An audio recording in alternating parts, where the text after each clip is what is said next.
आज हमको तुम लोग को ज़ेनॉन के कुछ रिएक्शंस बताने थे, लेकिन एक चीज़ बस तुमको बताना कि लास्ट क्लास में हम तुमको ये वाला सब रिएक्शन बता दिए थे ना। ज़ेनॉन प्लस F2 XeF2 देता है, एक्स 1:5 में XeF4 देता है और 1:20 में XeF6 देता है। बता दिया यस सर। सर। हाँ बता, ठीक है। तो यहाँ पे हम लोग अब ज़ेनॉन के हाइड्रोलिसिस के बारे में एक बार डिस्कस कर लेते हैं। हालांकि जब हम लोग हाइड्रोलिसिस इन जनरल पढ़े थे तब हम इस चीज़ को तुम लोग को बता दिए थे, ठीक है। लेकिन एक बार फिर से अभी कर लेते हैं।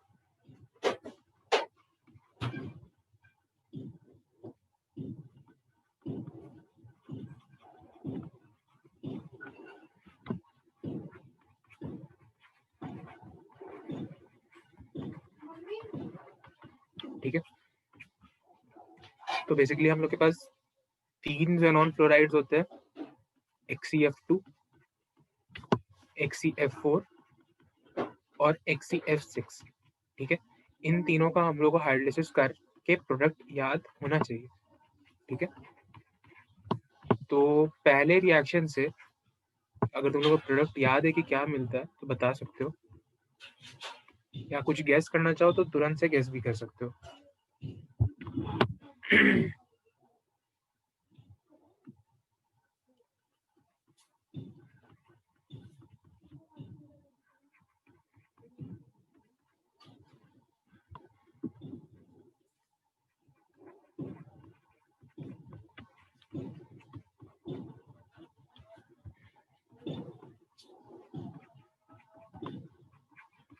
ठीक है, तो यहाँ पे ये 3 रिएक्शंस यहाँ से पॉसिबल हो रहे हैं। तुम लोग को याद रखने का तरीका भी बताए थे कि कैसे इसको याद रखना है, ठीक है। और अगर दूसरे तरीके से अगर याद रखना चाहो तो इस तरीके से तीनों सीक्वेंस में रिएक्शन लिख सकते हो। HF तीनों में प्रोड्यूस हो रहा है तो सब में HF लिख लिया, HF ये कॉमन प्रोडक्ट है। और Xc प्लस O2, मतलब ये बेसिकली हम लोग को पूरा याद ही रखना है। और इंटरमीडिएट में दोनों के प्रोडक्ट्स आ जाते हैं, ठीक है, ऊपर से भी और नीचे से भी। और एक और तरीका तुम लोग को याद रखने वाला बताया थे, तुम लोग उसको हाइड्रोलिसिस जहाँ पे बताएं वो तरीका जाके देख सकते हो, ठीक है। ये है कंप्लीट हाइड्रोलिसिस के।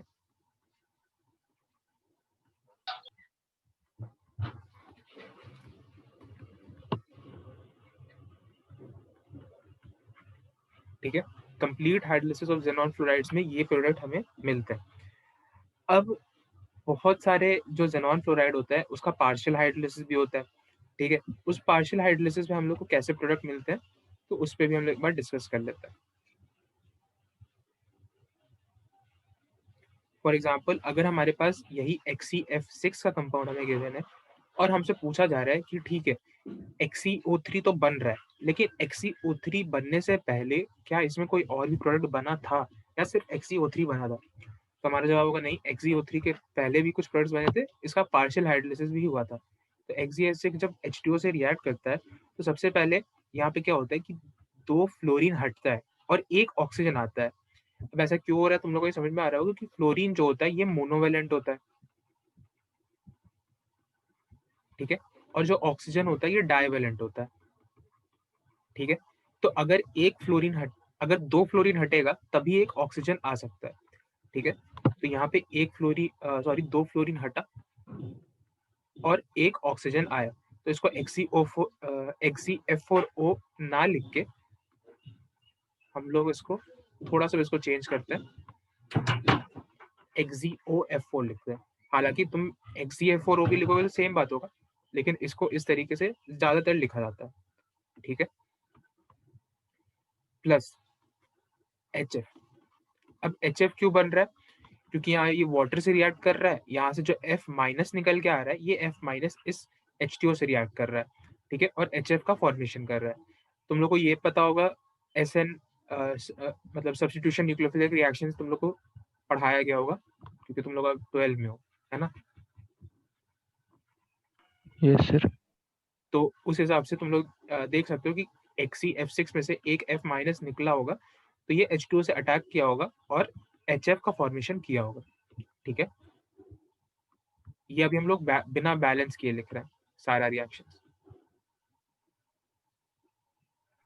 सर बैलेंस करके तो 2F निकला तो 2HF होगा ना।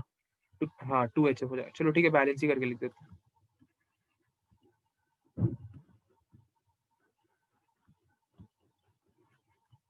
2HF, बाकी सब सेम है। हाँ, बाकी सब सेम। चलो, तब इसके बाद आगे करते हैं।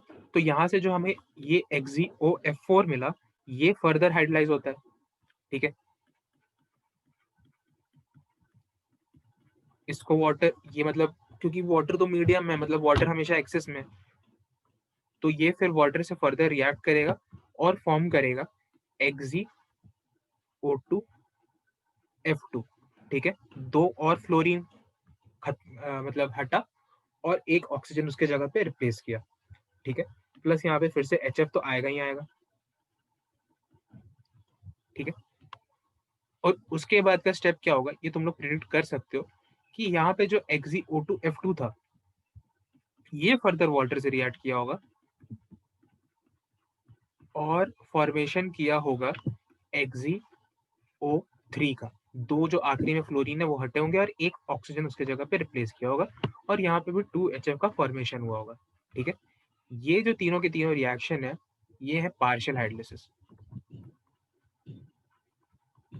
Partial hydrolysis reactions of XeF6, ठीक है?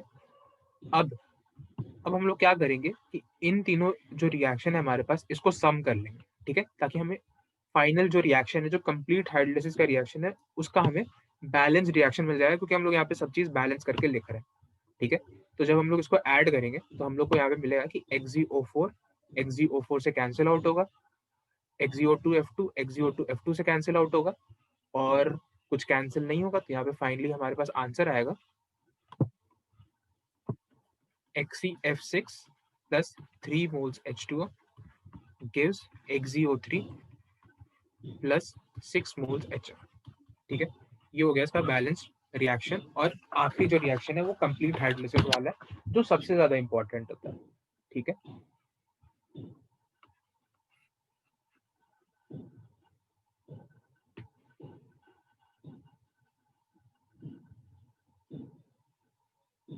ठीक है, यस सर। इसको नोट कर लो अगर नोट करना चाहो तो।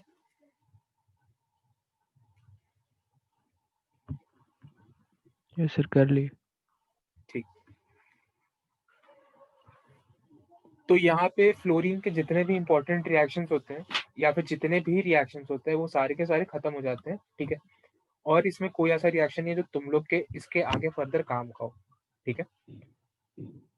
अब तुम लोग से क्वेश्चंस इस तरीके से भी पूछे जा सकते हैं, एक दो एग्जांपल भी देते हैं क्वेश्चन का।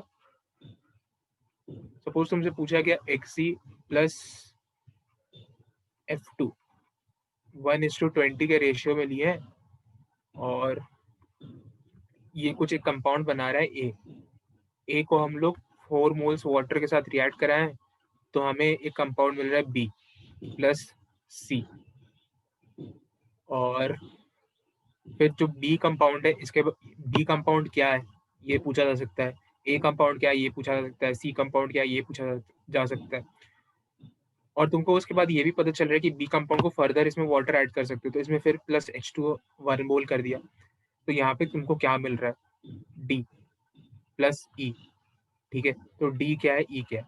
तो इस तरीके के जो सीक्वेंशियल रिएक्शंस है ये तुमसे पूछे जा सकते हैं, क्योंकि तुमको बस इसी रिएक्शन में सारा इन्फॉर्मेशन दे दिया गया, ठीक है? इसके बाद ही तुम ए बता सकते हो, XeF6 प्लस 4H2O करेंगे तो क्या मिलेगा, बी मिलेगा, और उसमें फिर 1 मोल H2O ऐड करेंगे तो हमारे पास क्या आएगा, ठीक है?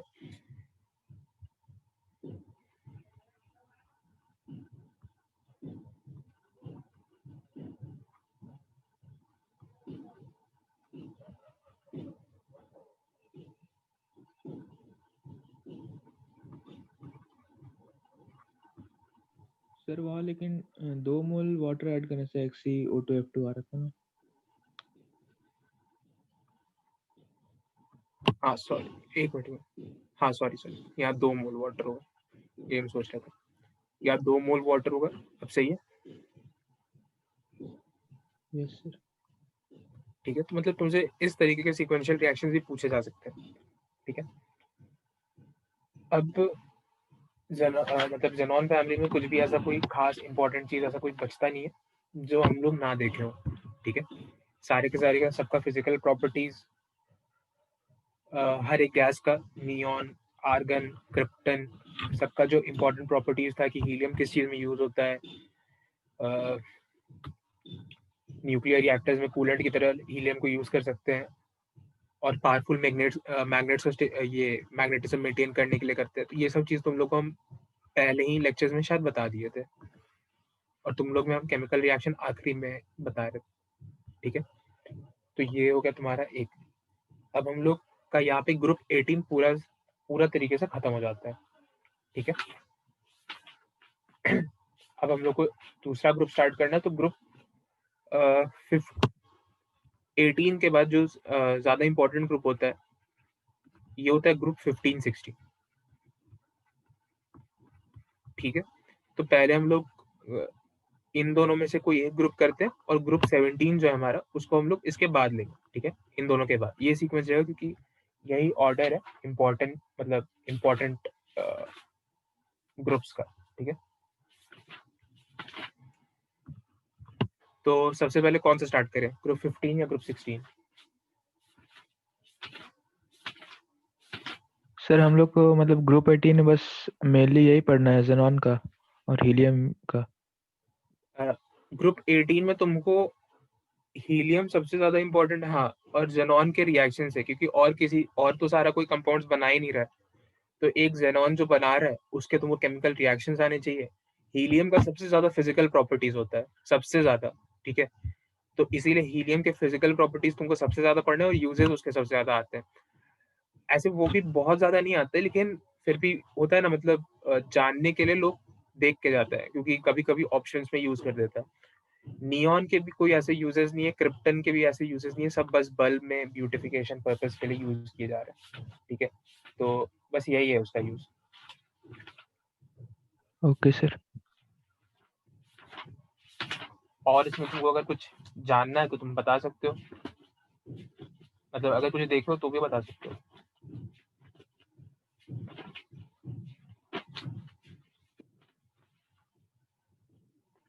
चलो ठीक है, तो फिर बताओ कौन सा ग्रुप स्टार्ट करें, 16 या 15? 15 ही कर दीजिए। तो ग्रुप 15 हमारे पास होता है नाइट्रोजन फैमिली।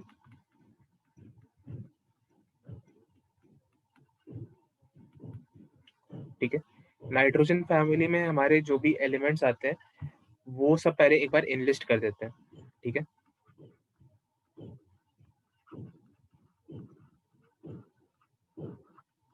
ठीक है, ये सारे के सारे जो एलिमेंट्स है ये नाइट्रोजन फैमिली के,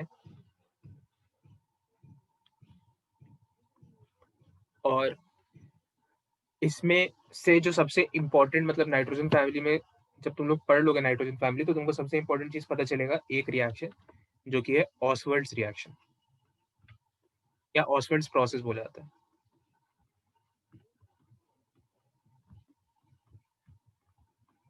ठीक है, दूसरा है रिएक्शन विथ HNO3। ठीक है, HNO3 के साथ जो रिएक्शन है वो इंपॉर्टेंट है, और इसी रिएक्शन को याद करने के लिए हम लोग एक और सब टॉपिक सीखेंगे, और ये सब टॉपिक है रिएक्टिविटी सीरीज। तुम लोग को याद है, अगर इलेक्ट्रो हो चुका होगा तो तुम लोग को ये पता होगा कि रिएक्टिविटी सीरीज क्या होता है, और अगर इलेक्ट्रो नहीं हुआ होगा तो ये चीज नहीं पता होगा। तुम लोग का इलेक्ट्रो हो चुका है, इंजीनियरिंग में चल रहा है वैसे इलेक्ट्रो। हो गया सर। ठीक है, तुम लोग को पता होगा रिएक्टिविटी सीरीज क्या होता है, और मोस्ट में तुम लोग को याद भी होगा। ठीक है,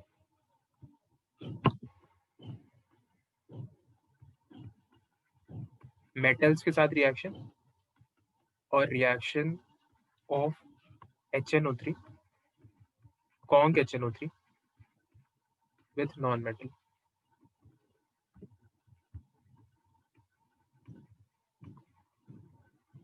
ठीक है, इसके बाद अपने पास आता है heating effects of nitrate salt.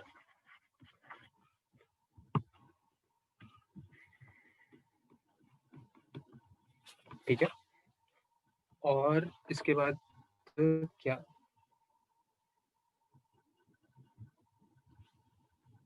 Nitrate salts and ammonium salts, एक ही टॉपिक कर लेते हैं। ठीक है, और इसके बाद फिर सबसे फिजिकल प्रॉपर्टीज बचता है। ये सारे के सारे जो थे वो रिएक्शन थे। अब इसके बाद जो है सबसे फिजिकल प्रॉपर्टीज है, जैसे preparation of N2 commercially, air का जो लिक्विफैक्शन से हम लोग करते हैं, लैब मेथड, N2 के कुछ प्रॉपर्टीज। उसके बाद फिर सबसे ज्यादा एक इम्पॉर्टेंट जो टॉपिक आता है जिसको यहाँ पे मेंशन कर देते हैं। इतना जो था सिर्फ हम लोग का नाइट्रोजन के लिए है, अब यहाँ पे PH3 के लिए कुछ है। ठीक है, फॉस्फीन, उसका प्रिपरेशन, उसका कुछ इंपॉर्टेंट रिएक्शंस। ठीक है, और बस यहाँ पे हम लोग का जो पूरा ग्रुप 15 है खत्म हो जाएगा, समाप्त हो जाएगा। और इसके साथ साथ एक और चीज है, boiling point and melting point of hydrides of group 15। ठीक है, एक बार देख लो सारे टॉपिक्स, ये सारे के सारे टॉपिक्स। ठीक है, और हम लोग अब स्टार्ट कर लेते हैं ऑसवर्ड्स प्रोसेसिंग।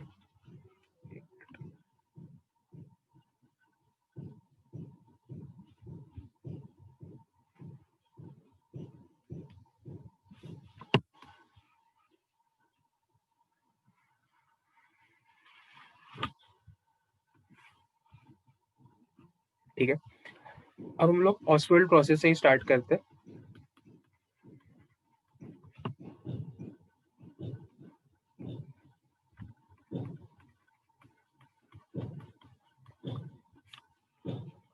ऑसवर्ड प्रोसेस एक प्रोसेस है जिसके मदद से हम लोग HNO3 को बनाते हैं।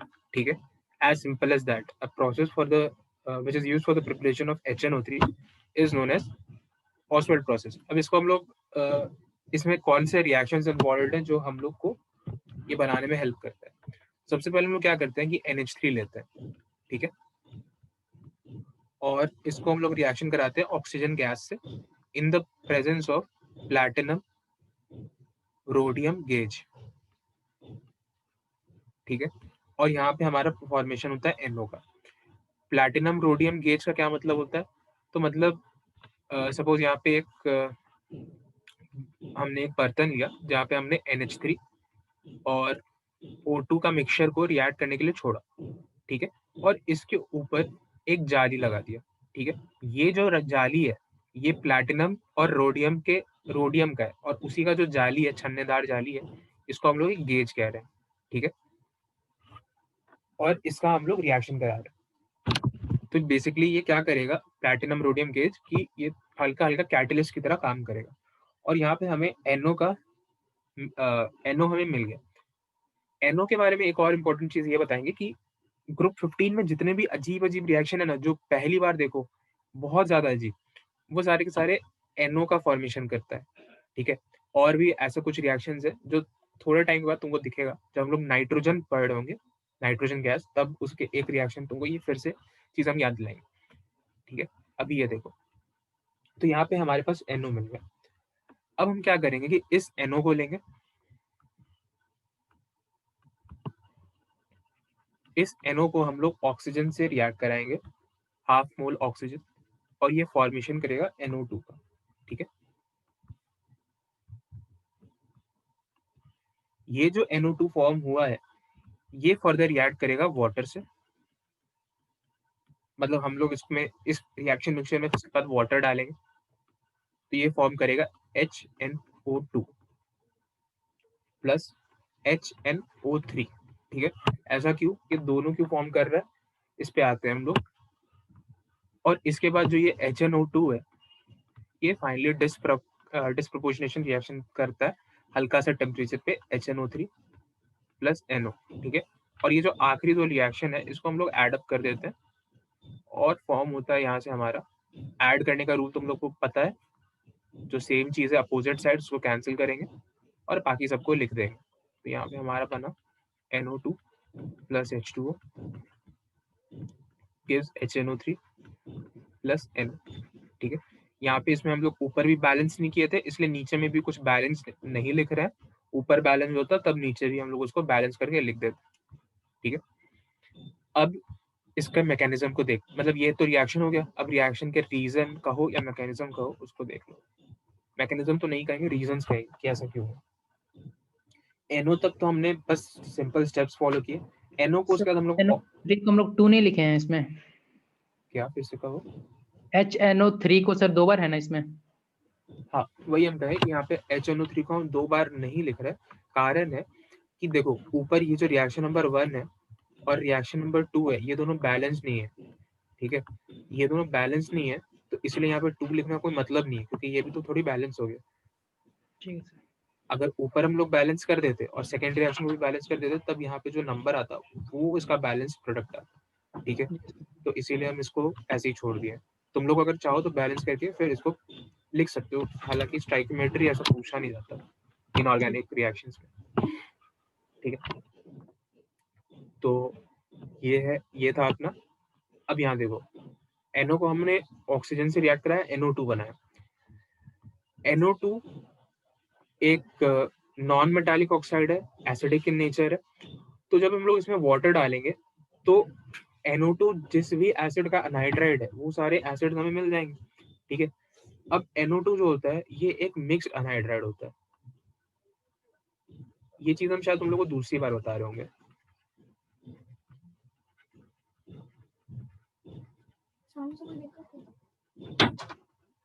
ठीक है, NO2 is a mixed anhydride of HNO2 and HNO3। ठीक है, मतलब जब हम लोग इसमें वाटर डालेंगे तो ये HNO2 भी बनाएगा और HNO3 भी बनाएगा। ठीक है, इसका ये भी मतलब है कि जब हम लोग HNO2 में से वाटर को हटाएंगे, मतलब बेसिकली HNO2 को डिहाइड्रेट करेंगे वाया सम मेथड्स। ऐसा माइनस वाटर तो लिखना लॉजिकली बहुत ज्यादा गलत है। मतलब यहाँ पे हम लोग कोई डिहाइड्रेटिंग एजेंट डाल रहे हैं, डिहाइड्रेटिंग एजेंट। ठीक है, तब यहाँ पे NO2 बनेगा और इस HNO2 की जगह हम लोग HNO3 भी ले सकते हैं। ये दोनों को ही अगर हम लोग जब डिहाइड्रेटिंग एजेंट से पास कराएंगे इंडिविजुअली भी, तो NO2 का ये हमें प्रोडक्शन मिलेगा। ठीक है, तो इसीलिए ये हो गया ये एसिड और ये हो गया एसिडिक अनहाइड्राइड। और क्योंकि ये दो एसिड के अनहाइड्राइड इसमें सेम आ रहा है, इसलिए जो NO2 हम लोग कहते हैं ये हम लोग उसको मिक्स्ड अनहाइड्राइड कहते हैं। ठीक है,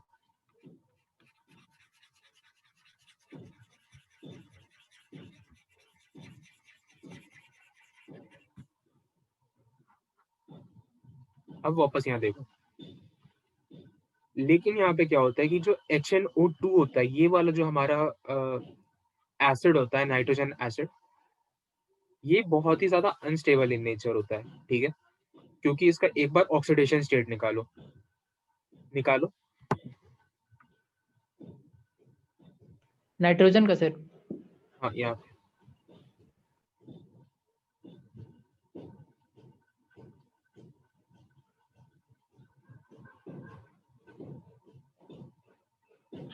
+1।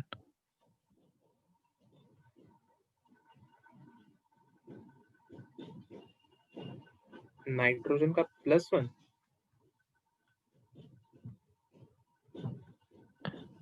सर +3 आएगा।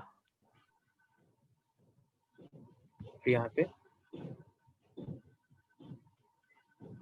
यहाँ पे ठीक है, तो यहाँ पे एक ऐसा भी एक मतलब रूल ही होता है कि जब मिक्स्ड अनहाइड्राइड अपने पर्टिकुलर एसिड्स में ब्रेक करता है, तो जो फॉर्मिंग एसिड होता है उसका average oxidation state mixed anhydride का ऑक्सीडेशन स्टेट होता है। जैसे कि यहाँ पे HNO2 है और HNO3 है, ये दोनों के दोनों का एवरेज ऑक्सीडेशन स्टेट क्या हो गया +4। तो ये NO मतलब इसके मिक्स्ड अनहाइड्राइड का जो ऑक्सीडेशन स्टेट है वो इससे मैच करेगा। ये जनरली देखा गया है कि सारे के सारे मिक्स्ड एनहाइड्राइड में ट्रू होता है। ठीक है, क्योंकि एक और रूल होता है कि जब हम लोग किसी भी चीज़ को चीज़ को जब हम लोग वाटर से रिएक्ट करते हैं तो उसका ऑक्सीडेशन स्टेट सेम रहता है, ठीक है? तो फॉर एग्ज़ाम्पल अगर हम लोग रिएक्शन कराएँ SO2 को H2O से, तो क्या बनना चाहिए? और SO3 को H2O से, तो क्या बनना चाहिए? इसका ऑक्सीडेशन स्टेट +6 है, तो यहाँ पे H2SO4 बनेगा, क्योंकि इसका भी ऑक्सीडेशन स्टेट +6 होता है। और यहाँ पे SO2 जब H2O से रिएक्ट करेगा तो यहाँ पे इसका ऑक्सीडेशन स्टेट +4 है, यहाँ पे H2SO4 नहीं बनेगा, H2SO3 बनेगा, ठीक है? तो यहाँ पे इसका ऑक्सीडेशन स्टेट भी आ जाएगा +4, ठीक है? तो ये चीज़ ध्यान रखने वाला है। ग्रुप 16 में ये रिएक्शन फिर से बता देंगे, ठीक है? तो अगर हम लोग किसी भी चीज़ को वाटर में डालते हैं, ठीक है? तो उसका ऑक्सीडेशन स्टेट बरकरार रहता है। लेकिन अगर वो चीज़ मिक्स्ड एनहाइड्राइड हो, तो फाइनली जो चीज़ बन रहा है उसका एवरेज ऑक्सीडेशन स्टेट मिलता है,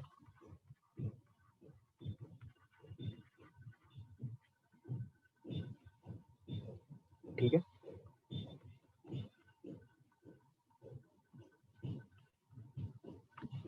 ये एक बस फैक्ट है सिंपल कि, और ये फैक्ट तुमको कब यूज में आएगा? तो ये तुमको तब यूज में आएगा जब कोई ऐसा चीज का हाइड्रोलिसिस दे दिया जाए एग्जाम में और तुमको उसमें कुछ हवा नहीं लग रहा है, तो ऑक्सीडेशन स्टेट के इस मेथड से तुम कम से कम ऑप्शन के क्लोज आंसर के बहुत क्लोज आ सकते हो, ठीक है?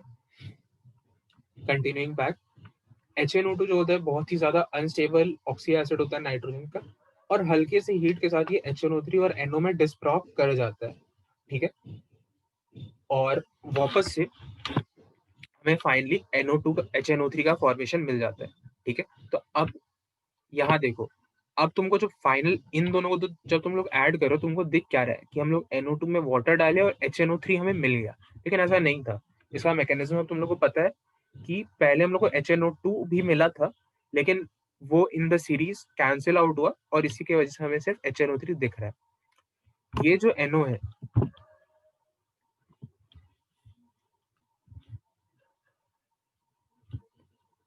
ये जो NO है यहाँ पे, ये वापस जाएगा यहाँ पे, ठीक है? ये रिसाइकिल हो जाएगा और वापस एज अ कैटलिस्ट की तरह पूरे टाइम बिहेव करेगा, ठीक है? मतलब एक बार तुम इस रिएक्शन को स्टार्ट किए तो ये बहुत समय तक चलता रहेगा। मतलब अगर आइडियल कंडीशन लिया जाए तो इन्फिनाइट टाइम तक चलता रहेगा, लेकिन क्योंकि हम लोग आइडियल सिचुएशन में नहीं रहते हैं तो फिर एक पॉइंट पे आके रुक जाएगा, ठीक है? इसमें कोई भी अगर पॉइंट समझ ना आया हो तो एक बार बता सकते हो, हम उसको फिर से रिपीट कर देंगे। सर रिसाइकल का मतलब क्या, प्रोडक्ट फिर से रिएक्टेंट बन जाएगा? हाँ, मतलब देखो, ऑक्सीजन तो तुम ऑक्सीजन का जब तक सप्लाई वहां पे बना है, मान लो तुम 10 ऐसे, जब तुम रिएक्शन जब लैब में कराने जाओगे तो तुमको ये ऐसे नहीं डालते हो कि हाफ मोल ऑक्सीजन डाल दिए, तुम ऑक्सीजन को एटलीस्ट एक्सेस में रखते हो, ठीक है? ऑक्सीजन को एक्सेस में रखा, वाटर को एक्सेस में रखा, ठीक है? तो उसके बाद तुम रिएक्शन कराते हो। तो यहाँ से आखिरी स्टेप पे जो NO मिला है, ये वापस से, क्योंकि फर्स्ट स्टेप पे तो NO खत्म हो गया था, लेकिन जब पूरा रिएक्शन हुआ तो वापस से NO का सिंथेसिस हो गया। NO का सिंथेसिस हुआ तो मीडियम में ऑक्सीजन तो था ही और ज्यादा, तो इसीलिए फिर से वो NO2 बनाया और फिर से सारा प्रोसेस फिर से कंटिन्यू कर गया, ठीक है? समझे? हाँ ठीक।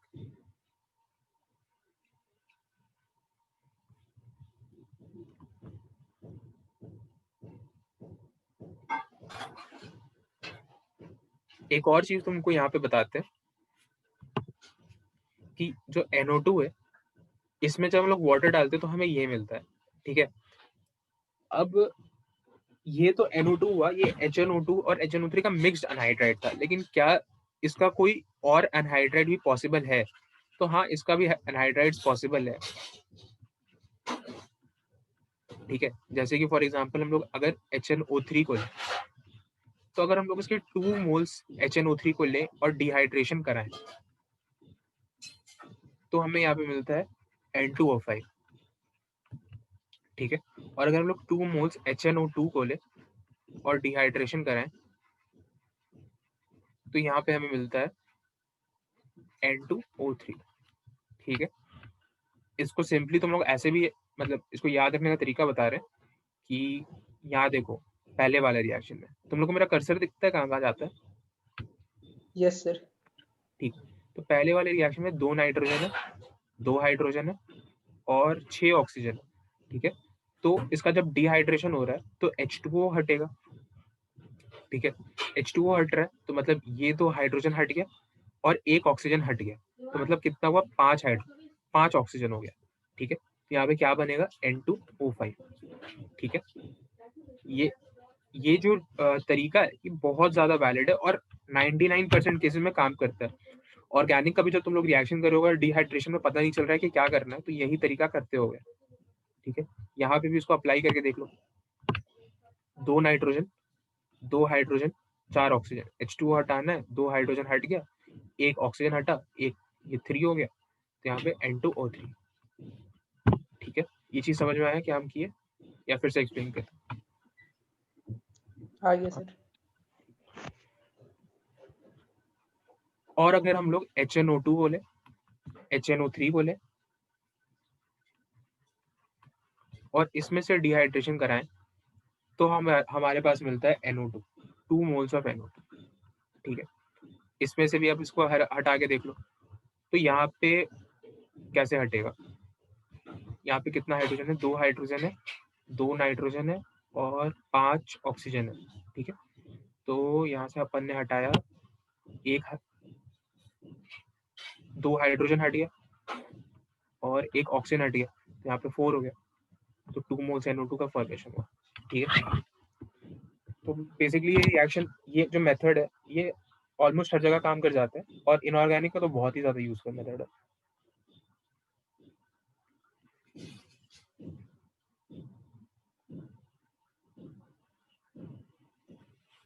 कूल। अब एक फैक्ट हम लिख रहे हैं, इसको तुम लोग को याद रखना है, ठीक है? या फिर बस बोल ही देते हैं कि in Oswald's method water is remove by distillation method, कि जो ऑसवर्ड्स प्रोसेस होता है उसमें जो वाटर होता है वो डिस्टिलेशन मेथड के द्वारा रिमूव किया जाता है और अप टू 68% कंसेंट्रेटेड HNO3 का फॉर्मेशन होता है। ये ज्यादा इंपॉर्टेंट है।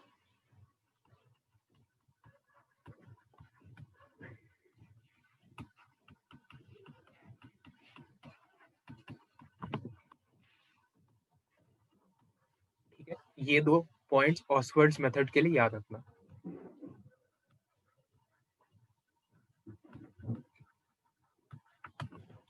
ठीक, अब हम लोग अपने जो सेकंड टॉपिक है नाइट्रोजन फैमिली में उस पर पढ़ते हैं।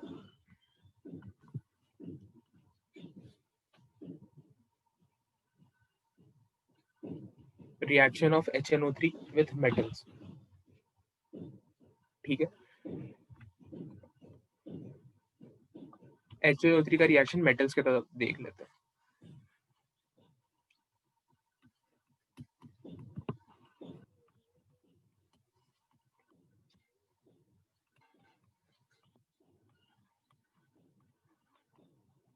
क्योंकि तुम लोग 12 में हो इसीलिए तुम लोग से पूछ रहे हैं कि HNO3 का तुम लोग कौन कौन सा रिएक्शन मेटल के साथ देखे हो NCERT में, ये बता सकते हो?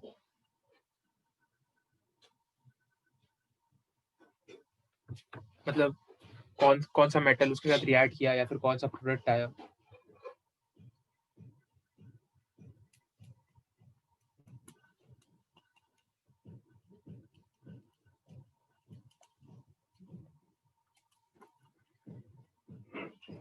NCERT खोलते हो ना कभी कभी? सर याद नहीं है। देखो तुम लोग ये देखे ही होंगे कि जिंक प्लस डाइल्यूट HNO3 क्या दे रहा, ठीक है? और कंसेंट्रेटेड HNO3 क्या दे रहा है? कॉपर प्लस डाइल्यूट HNO3 क्या दे रहा है?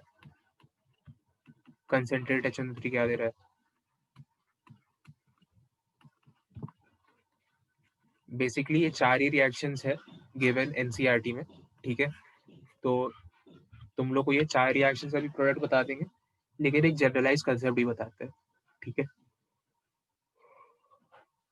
कि अगर एग्जाम में इससे जनरलाइज चीज पे किसी और के साथ रिएक्शन पूछ लिया तो तुम लोग करने की स्थिति में रहो।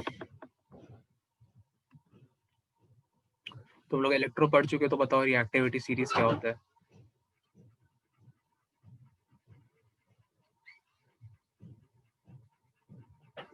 स्ट्रॉन्गेस्ट रिड्यूसिंग एजेंट कौन सा है पूरे पीरियोडिक टेबल में? Sir lithium. हाँ, तो और रिएक्टिविटी सीरीज बताओ तो क्या होता है। ऑर्डर नहीं पूछ रहे, बस क्या होता है ये बता दो।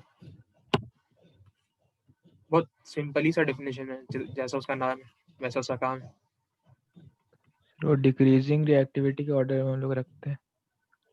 हम्म, एक एक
हाँ, तो रिएक्टिविटी सीरीज को हम लोग एक्टिविटी सीरीज भी बोलते हैं, जिसमें हम लोग डिक्रीजिंग रिएक्टिविटी के अकॉर्डिंग सारे के सारे जो मेटल्स हैं उसको प्लेस कर देते हैं। ठीक है, तो तुम लोग को सर कोई तरीका बताएं याद रखने का इलेक्ट्रोनेगेटिविटी के अलावा।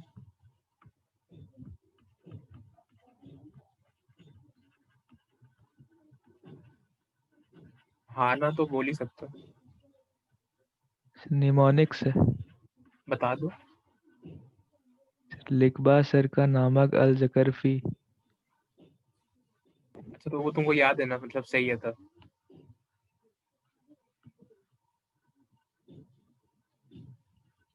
चलो ठीक है, हम भी एक बता देते हैं।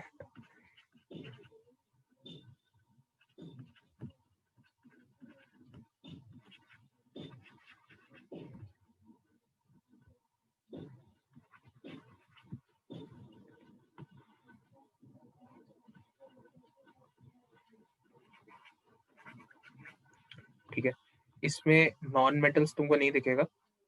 और एक और चीज कि H प्लस यहाँ पे होता है SN और PV के बीच में, कहीं यहाँ पे H प्लस होता है, लेकिन इसका भी हम लोग को बस याद रखना कि H प्लस यहाँ पे होता है।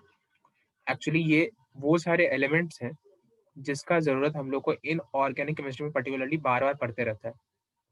ठीक है, और ये सारे वो एलिमेंट्स हैं जिसका तुमको मेटलर्जी भी पढ़ना है। ठीक है, सारे के सारे। ठीक है, तो इसलिए इसको एक बार अच्छे से देख लो। अब तुमको एक बार फिर से सुधांशु बोलो, क्या है तुम्हारे निमोनिक? सर लिकबा सर का नामक अल जकरफी। अल मतलब एल्युमिनियम होगा। Yes sir. चलो ठीक है, हम भी उसके एक बाद बता देते हैं। हाँ, उसके बाद बताओ। उसके बाद कोनी पब। उसके बाद हाइड्रोजन आता है, फिर कोट है आप। अच्छा, कोनी पब मतलब पीवी के बाद हाइड्रोजन आता है। Yes sir. ओके ठीक है, ये हमको ठीक है, चलो इसको तो हम लोग यहाँ पे अभी वेरिएबल रखते हैं यहाँ पे। ठीक है, आगे। सर उसके बाद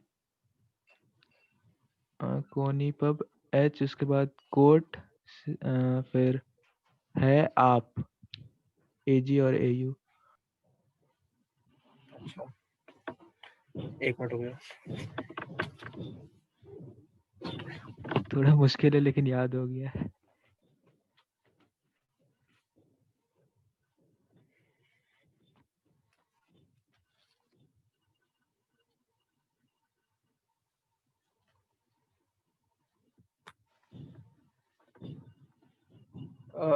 ये थोड़ा सा डिफिकल्ट हमको लग रहा है। अगर याद हो गया तो ठीक है, तुम्हारा काम चल जाएगा। अगर नहीं याद हो रहा है, कुछ नया चाहिए, तो हम एक नया बता देते हैं, ठीक है।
क्या है सर ये?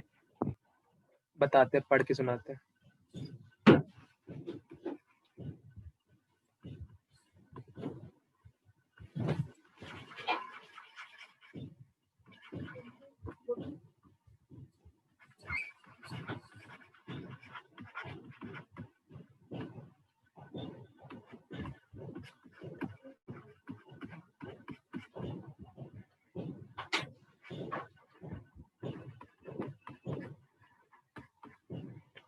ठीक है, पहले याद करते हैं, ठीक है। तो माइक म्यूट ही रखना और 2-3 बार के बाद एक बार मेरे साथ बोलना, ठीक है।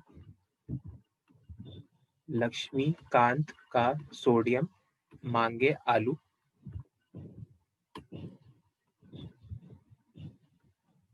मुझे जानकर आयरन सन, लेड कॉपर होगा आगे सोना, ठीक है।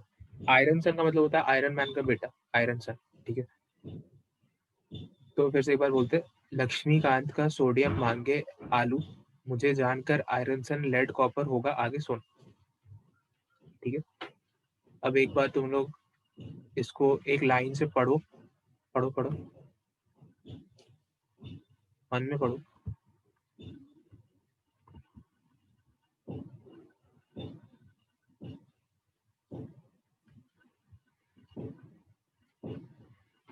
ठीक है, अब अनम्यूट करके पढ़ो।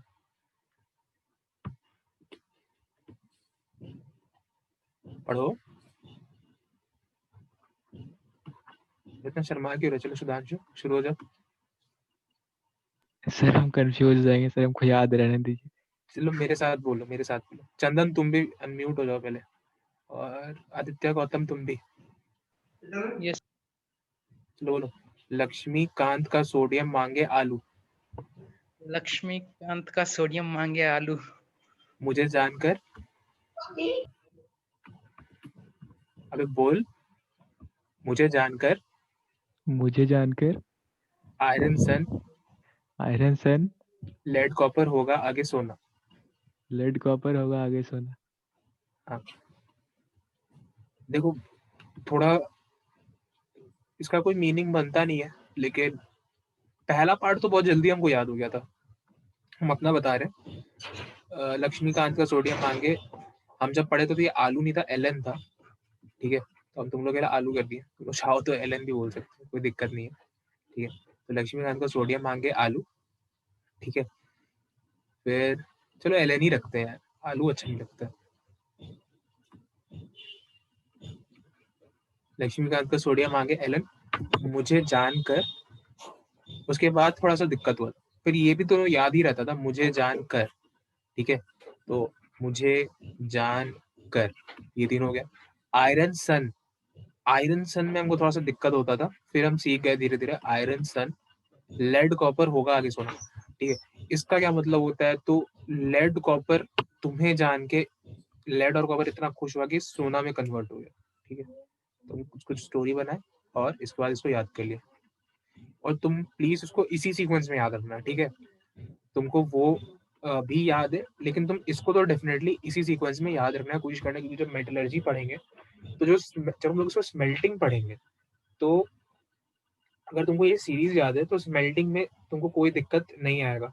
मतलब रिडक्शन में, सॉरी, कौन से और का किससे रिडक्शन करते हैं, तो तुमको वहां पे तुरंत इससे इस सीक्वेंस से याद करा सकते हैं। ठीक है, तो यहाँ पे ये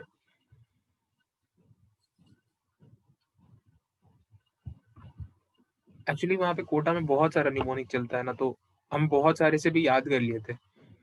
ये जो नीचे था इसको कुछ लोग मेरे ऑर्गेनिक वाले सर छापा बोलते थे, CHAP साइलेंट रहता था और ए छापा एलिमेंट्स। ठीक है, बहुत लोग उसको छापा एलिमेंट्स बोलता था। तो इसको भी तुम लोग ध्यान रखना।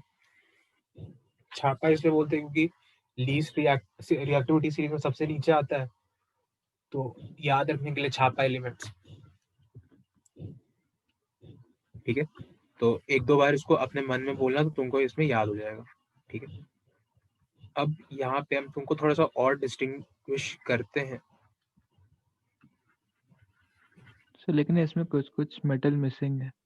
हाँ, मिसिंग है, वही हम तुमको स्टार्टिंग में बता रहे कि जैसे वो सारे मेटल्स ही सिर्फ इसमें इम्पोर्टेंट है जो कि इनऑर्गेनिक केमिस्ट्री के पॉइंट ऑफ व्यू से इम्पोर्टेंट है, और सेकेंडली जिनका हमें मेटलर्जी पढ़ना है, ये दो पॉइंट्स को सेटिस्फाई कर रहे हैं। कौन कौन से ऐसे मिसिंग बताओ और कहाँ कहाँ होने चाहिए वो बताओ। सर पोटेशियम के बाद बेरियम होना चाहिए, फिर स्ट्रोंशियम होना चाहिए। हाँ, एल्युमिनियम के बाद, हाँ ठीक है। कुछ नॉन मेटल्स मिसिंग होंगे।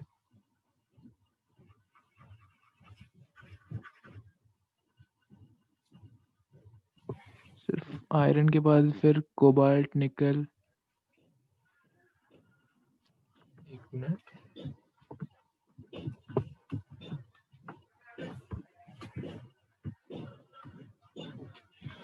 आयरन के बाद कोबाल्ट और निकल, और बोलो। फिर और सब तो ठीक है। कोई नॉन मेटल भी तुम लोग को ऐसे याद किया गया?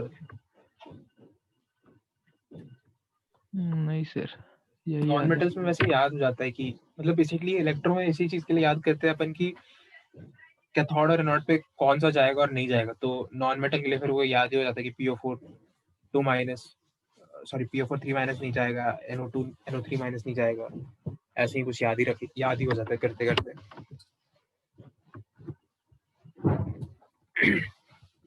तो इस सीक्वेंस को याद रखना। अगर तुमको ये एक्स्ट्रा चीजें याद है तो कोई दिक्कत नहीं है, और H+PB के नीचे होता है।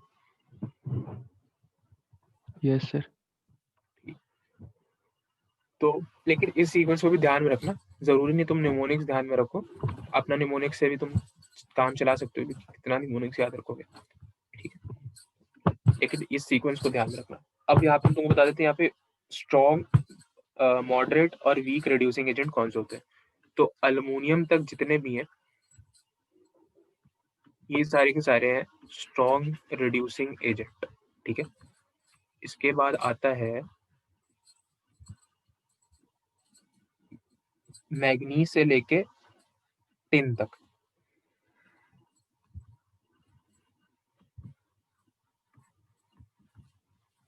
सर नीचे जाते हैं तो रिडक्शन पोटेंशियल बढ़ता है ना। जब हम लोग ऊपर रहते हैं तो रिडक्शन पोटेंशियल मोर नेगेटिव होता है, और जैसे जैसे नीचे आते हैं तो लेस नेगेटिव होते जाता है और फिर पॉजिटिव हो जाता है, हाँ ऐसा सर, होता वो है। हाइड्रोजन पे 0 होता है ना। हाइड्रोजन पे 0 होता है।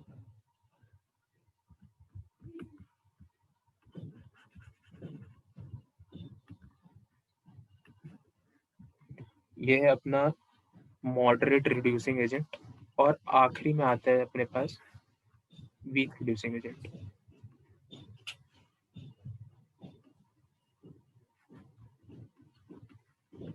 ठीक है, तुमको स्ट्रॉन्ग, मीडियम, मॉडरेट में भी पता चल गया कि क्या क्या होता है।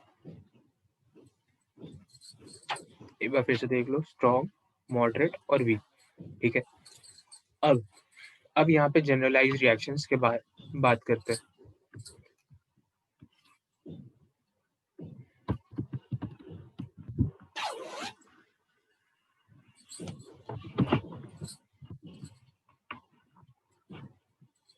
अगर सपोज हमारे पास कोई एलिमेंट है जो कि स्ट्रॉन्ग रिड्यूसिंग एजेंट है या मॉडरेट या माइल्ड रिड्यूसिंग एजेंट है, इसको जब हम लोग, अब यहाँ पे 3 कैटेगरी आ गया। नंबर 1, कंसेंट्रेटेड HNO3 से रिएक्शन कराते हैं। कंसेंट्रेटेड HNO3 का मतलब होता है 70% कंसेंट्रेट, ठीक है। दूसरा है mild oxide sorry dilute HNO3 से रिएक्शन कराते हैं, जो कि होता है 20%। और आखिरी में हम लोग जब इसको वेरी डाइल्यूट से रिएक्शन कराते हैं, वेरी डाइल्यूट HNO3, और ये कितना होता है, ऑलमोस्ट 6% डाइल्यूटेड, ठीक है। तो हमें क्या प्रोडक्ट्स मिलते हैं? तो हमें सबसे पहले ये जो भी हम अपन मेटल उठाएंगे उसका कुछ मिलेगा। एनसीईआरटी में इसके लिए इन दोनों में से एक मेटल उठाया जाता है, जिंक। तो हम लोग भी इसमें सारा रिएक्शन अपना जिंक के लिए ही सीखते हैं, ठीक है।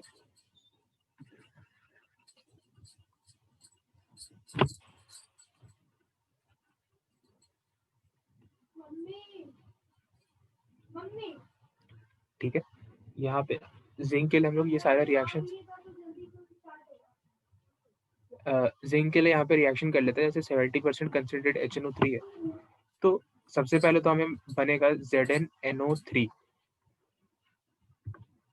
होल ट्वाइस, ठीक है। इसमें भी बनेगा ZnNO3 होल ट्वाइस, और यहाँ पे बनेगा ZnNO3 होल ट्वाइस। अब एक्स्ट्रा क्या बन रहा है, जिससे हम लोग पता कर रहे हैं कि स्ट्रॉन्ग डाइल्यूट और वेल डाइल्यूट का फर्क। तो यहाँ पे एक्स्ट्रा बनता है NO2, यहाँ पे बनता है N2O, और आखिरी में बनता है NH4NO3। NH4NO3 को लोग NH3 भी लिखता है, ठीक है। क्यों लिखता है उसके बारे में हम तुमको बताएंगे थोड़ा देर के बाद, या फिर अभी बता देते हैं कि एक्चुअली यहाँ रिलीज होता है NH3 ही, ठीक है। लेकिन NH3 क्या होता है, वाटर से रिएक्ट कर जाता है, ठीक है। तो वाटर के साथ जब मिल जाता है तो NH4NO3 बना देता है।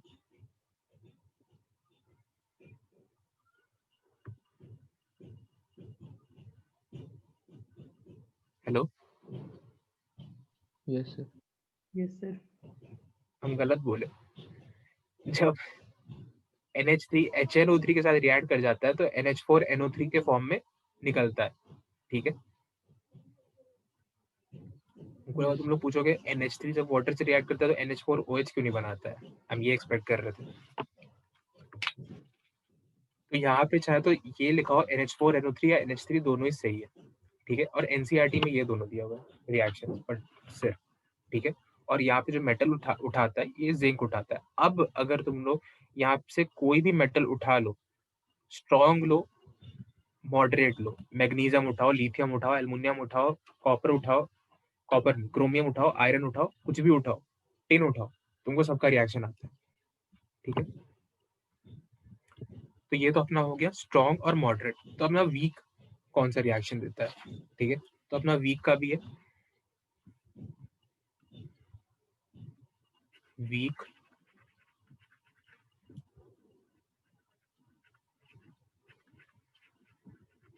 रिड्यूसिंग एजेंट, या फिर कोई ऐसा मेटल जो वीक रिड्यूसिंग एजेंट है उसको उठाएंगे तो अपने पास सिर्फ 2 कंडीशन बचते हैं, ठीक है। कौन से 2 कंडीशन, कंसेंट्रेटेड और डाइल्यूट।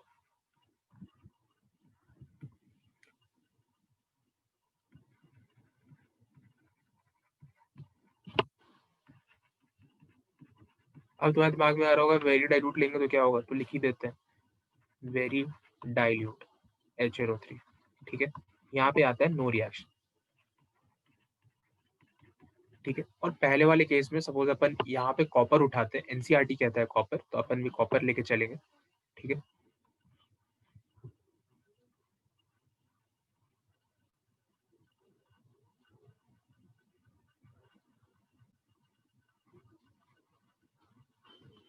तो सबसे पहले तो ये बनेगा CuNO3 whole twice, CuNO3 whole twice plus plus, इसमें ये कॉमन है NO2 बना, लेकिन यहाँ पे NO बना, ठीक है। तो इस रिएक्शन, दोनों रिएक्शन को एक बार थोड़ा गौर से देख लो। नोट करना चाहो तो नोट कर लो। ये बहुत ही ज्यादा जरूरी रिएक्शन है, जेई में तो हर साल पूछते रहते हैं।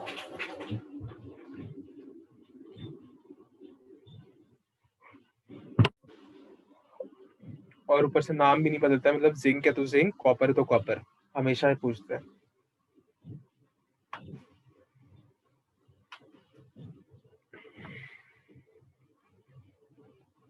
सर इतना याद कैसे रहे कौन सा रिएक्शन में NO2 निकल रहा है, कौन सा रिएक्शन में N2O निकल रहा है? एक तरीका है याद रखने का, पहले दूसरे वाले का देख।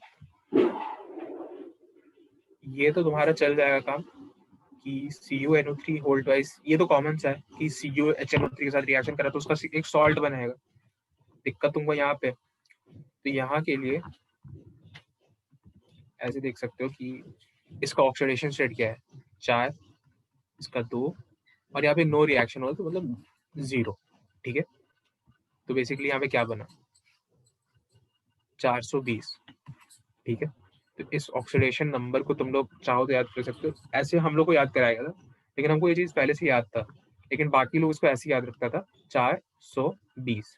ठीक है, 420 करता था, जैसे वीक रिड्यूसिंग एजेंट के साथ 420 बनता है। 420 मतलब +4 +2 और 0। ठीक है, और 2-3 बार के बाद ना तुमको न्यूमोनिक का जरूरत भी नहीं पड़ेगा, 2-3 बार के बाद तुमको खुद ही सब कुछ याद हो जाएगा। ठीक है, तो 2-3 वो पहला 2-3 बार के लिए इसको यूज कर सकते हो, +4 +2 +0 420। और ऊपर वाले के लिए अपन लिखते थे, शायद हमको तो पता नहीं, शायद पुराने जमाने में कोई एक गाना था पुराने पिक्चर में जिसमें 4 तेरा का कांटा बोला जाता था, या कोई एक मूवी था अंदाज अपना अपना, शायद उसमें कोई एक डायलॉग था 4 तेरा कांटा। हम देखे नहीं है, लेकिन कोटा में जब हम थे तो सब कोई देखा था, पता नहीं कैसे, और वो लोग बोलते रहता था।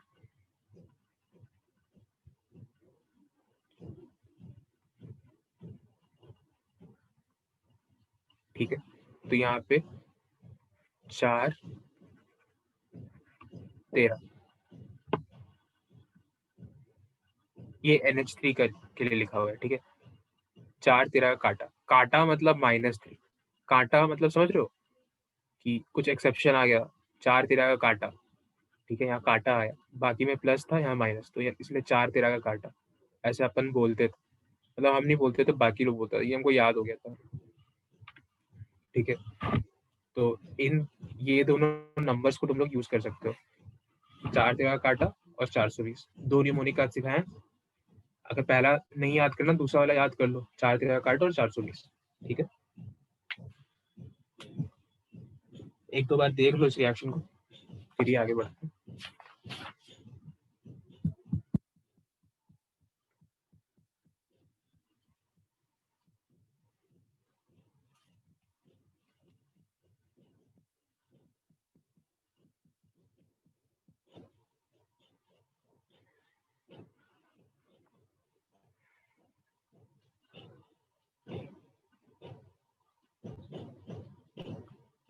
आगे बढ़े।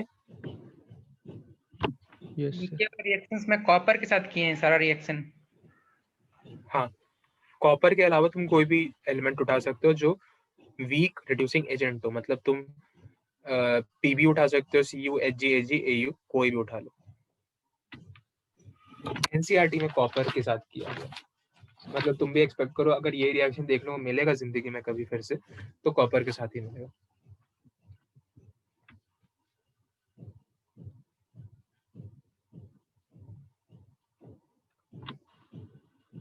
हो गया, आगे यस बढ़े। सर। चल, तो इसके साथ फिर से तुम लोग को एक न्यूमोनिक याद दिलाते हैं जो तुम लोग को कुछ समय पहले भी बताया गया था। फिर आलू करी कोई नहीं, AuPT बताया था ना। सर कौन सा? फिर आलू करी कोई नहीं, AuPT नहीं बताए थे नहीं सर। यार, ऐसा तो नहीं हो रहा हम बता रहे तुम लोग भूल जा रहे हो नहीं सर, यार। लिखते हैं सब। ये निमोनिक पता है हमको 2-3 बैच में लोग बोला कि आप नहीं बताया नहीं बताया, मैं हम सबको बताते हैं ये वाला यार। चलो फिर से बताते हैं। एक स्टेटमेंट ही लिख देते हैं कि all elements dissolve in concentrated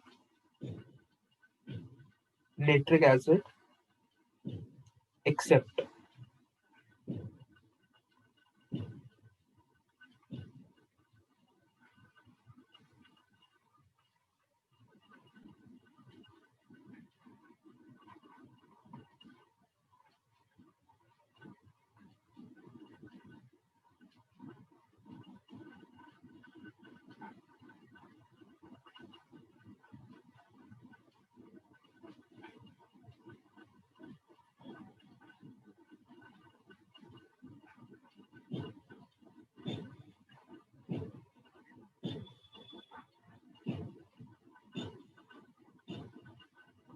ठीक है, all metals dissolve in concentrated HNO3 except, फिर आलू करी कोई नहीं AuPT।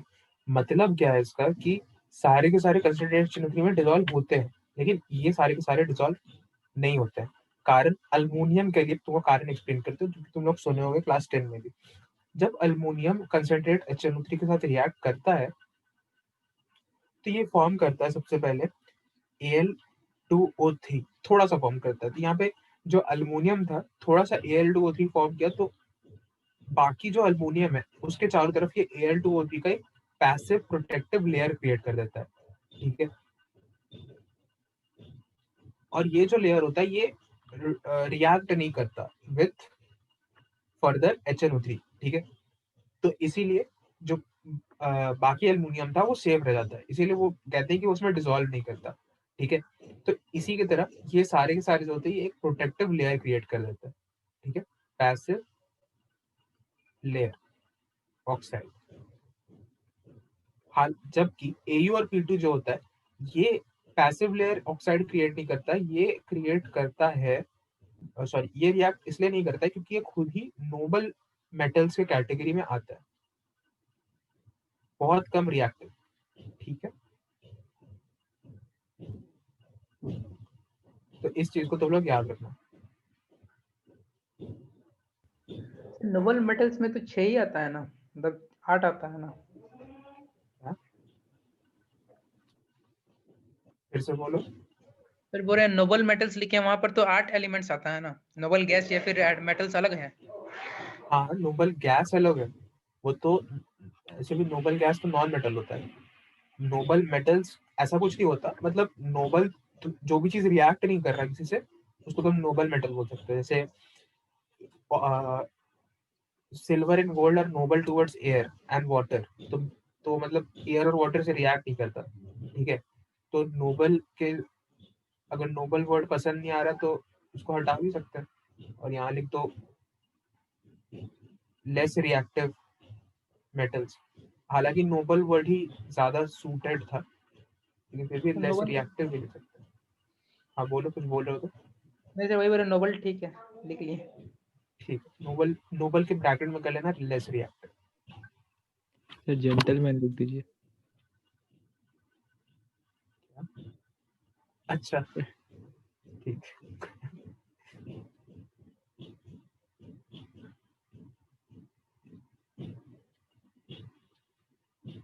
एक मिनट रुक जाओ, कौन कुछ कर रहा है।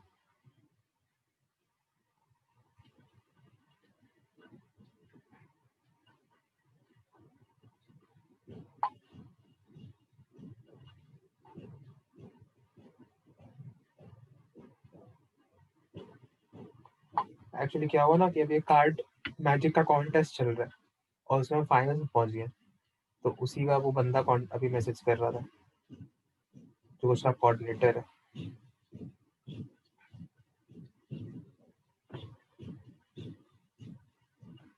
चलो तो हम लोग इसके आगे बढ़ते हैं, 10 मिनट और है साथ।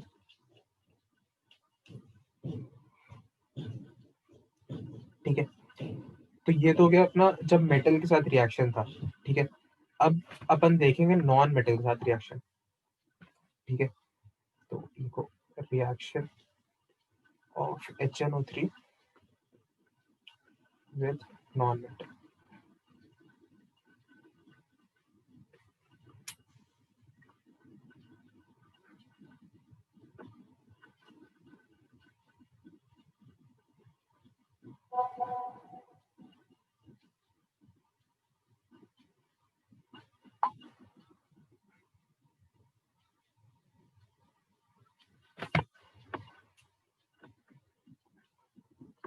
इसमें तुम लोग को एक जनरल रिएक्शन मिलेगा, ठीक है, एक ही बस जनरल रिएक्शन, उसमें द्वारा काम चल जाएगा। Non metal plus conc HNO3 gives acid से अच्छा इक acid of non metal plus NO2। मतलब समझ में आया, इक एसिड का सल्फ्यूरिक एसिड, निट्रिक एसिड, वो सारे इक एसिड्स होते हैं, ठीक है, हाईएस्ट ऑक्सीडेशन स्टेट वाले एसिड्स, ठीक है। हाईएस्ट ऑक्सीडेशन स्टेट वाले एसिड नहीं कहेंगे, जिसमें जिसमें लास्ट में एक का है उसे ये कहेंगे, क्या बोलते हैं, इक एसिड, क्योंकि जब हम लोग आयोडीन का केस देखेंगे तो उसका हाईएस्ट ऑक्सीडेशन स्टेट +7 होता है, लेकिन उसका वो हो जाएगा पर आयोडिक एसिड, लेकिन हम लोग को आयोडिक एसिड तक ही चाहिए।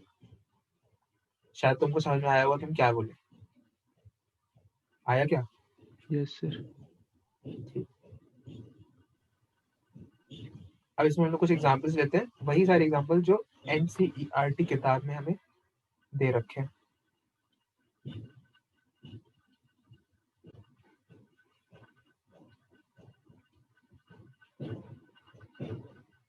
अब यहाँ पे अपने पास एक एसिड ऑफ नॉन मेटल, एक एसिड क्रिएट हो रहा है फॉस्फोरस का, मतलब फॉस्फोरिक एसिड क्रिएट होगा H3PO4।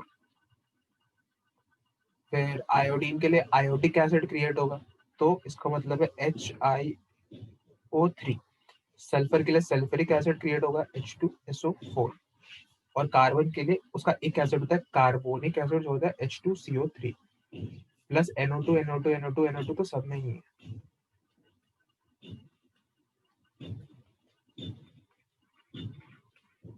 ठीक है। NO2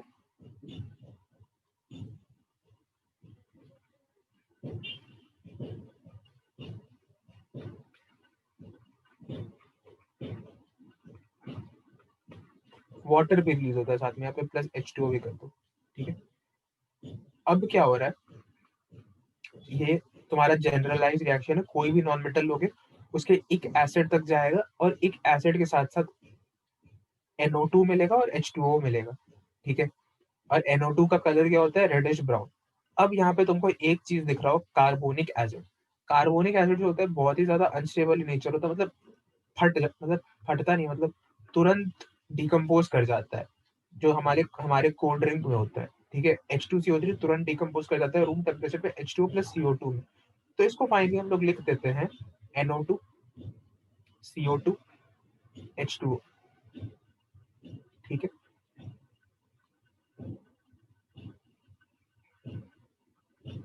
मतलब कार्बन जब HNO3 के साथ रिएक्शन करेगा तो हम लोग H2CO3 नहीं लिखते हैं और लिखते हैं CO2 + H2O इसके जगह, और NO2 एक्स्ट्रा प्लस वाटर तो रिलीज हो रहा है, मीडियम में ही है, तो इसीलिए उसको बैलेंस नहीं करते, और फाइनल प्रोडक्ट आता है NO2 CO2 H2O, ठीक है। इसमें कोई दिक्कत? इसको अब हम यहाँ से हटा काट दे रहे हैं ताकि तुम लोग सही चीज नोट करो, H2O CO2।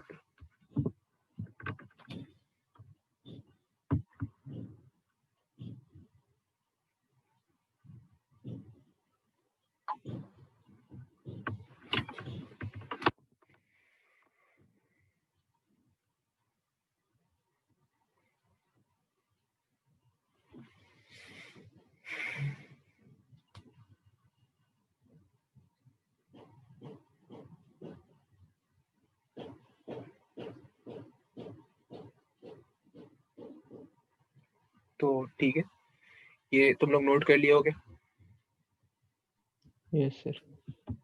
कूल।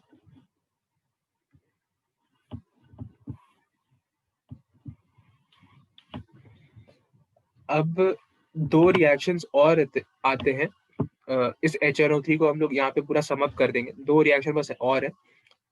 ये तुम लोग के लिए थोड़ा सा कम इम्पोर्टेंट फैक्ट है, क्योंकि मेडिकल में शायद इसको कभी पूछा नहीं गया या फिर पूछा भी गया हो तो जानकारी नहीं है इस बात का, लेकिन फिर भी हम ये फैक्ट तुमको बता देते हैं, ठीक है। और इसको तुमको याद ही रखना होगा। अगर हम लोग सपोज Mn या मैग्नीशियम लेते हैं, ठीक है, मैग्नीज या मैग्नीशियम, इसको हम लोग वेरी वेरी डाइल्यूट HNO3 के साथ रिएक्शन कराते हैं। अब वेरी वेरी डाइल्यूट HNO3 क्या होता है, तो इसमें हमेशा हम लोग परसेंटेज भी लिखते हैं, 2% डाइल्यूट। तो यहाँ पे क्या होता है, हाइड्रोजन गैस इवॉल्व होता है। ये लाइन शायद एनसीईआरटी में गिवन, ठीक है, हाइड्रोजन गैस इवॉल्व होता है और ये इसका स्पेशल टेस्ट टाइप्स होता है, क्योंकि कभी भी तुम HNO3 से कुछ भी रिएक्ट करा दो, H2 गैस नहीं रिलीज हो रहा था, लेकिन मैग्नीज और मैग्नीशियम के केस में H2 गैस रिलीज हो रहा है। तो इसीलिए ये थोड़ा सा ये मतलब एक एक्सेप्शन की तरह ट्रीट किया जाता है, ठीक है। जो दूसरा एक्सेप्शन है वो आता है SN, टिन, ठीक है। टिन में थोड़ा सा एक्सेप्शन हमें देखने को मिलता है, और यहाँ पे 3 कैटेगरी में ये रिएक्शन डिवाइड हो जाता है। पहला कॉन्क HNO3, डाइल्यूट HNO3 और वेरी डाइल्यूट HNO3, ठीक है। अब बनाना तो इसको चाहिए था SnNO3 होल ट्वाइस, और यहाँ पे बनाता भी है SnNO3 होल ट्वाइस, लेकिन ऊपर वाले केस में ये क्या बना देता है, ऊपर वाले केस में ये मेटास्टैनिक एसिड बनाता है, H2SnO3, नाम भी नीचे इसके लिखा हुआ है, मेटास्टैनिक एसिड। यहाँ पे जो गैस इसके साथ रिलीज होता है ये NO2, यहाँ पे इसमें एक्सेप्शन नहीं है, लेकिन नीचे में एक्सेप्शंस आ जा रहे हैं, NH4NO3 प्लस यहाँ पे NH4NO3 यहाँ पे भी, ठीक है। तो इस चीज को ये एक एक्सेप्शन की तरह है, ये तो एनसीईआरटी में खैर नहीं हमको दिखा है, ऊपर वाला एक लाइन के फॉर्म में गिवन है। इन दोनों को भी नोट कर लो, अगर याद हो सके 2-3 बार रीड करने के लिए तो याद कर सकते हो, ठीक है। ये S4 नहीं है, SN है, ठीक है।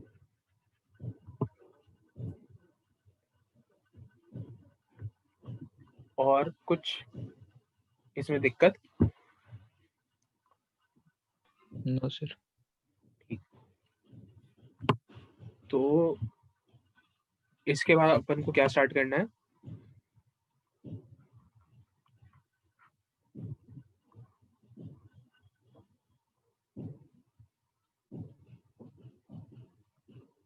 ऑसवाल्ड हो गया, HNO3 मेटल हो गया, HNO3 नॉन मेटल हो गया, फिर heating effect of nitrate salt, ठीक है। Heating effect of nitrate salt सब हम लोग, और अमोनियम सॉल्ट सब हम लोग नेक्स्ट क्लास से स्टार्ट करेंगे, और नेक्स्ट क्लास में ये सम भी हो जाएगा। इसके बाद और ज्यादा बचता नहीं है, ये बस रिएक्शंस है, जिसका एक रीजन है, PH3 के बारे में कहानी है, N2 के बारे में भी कहानी है, और ये सीक्वेंस हम लोग को एक बार पहले भी बता चुके हैं, फिर से बता देंगे। 4 चीजें अगली क्लास में ग्रुप 15 खत्म हो जाएगा, ठीक है। तो चलो अब क्लास रैप अप करते हैं, मेरा अगला क्लास भी है इसके बाद। Okay sir. चलो बाय। Bye sir.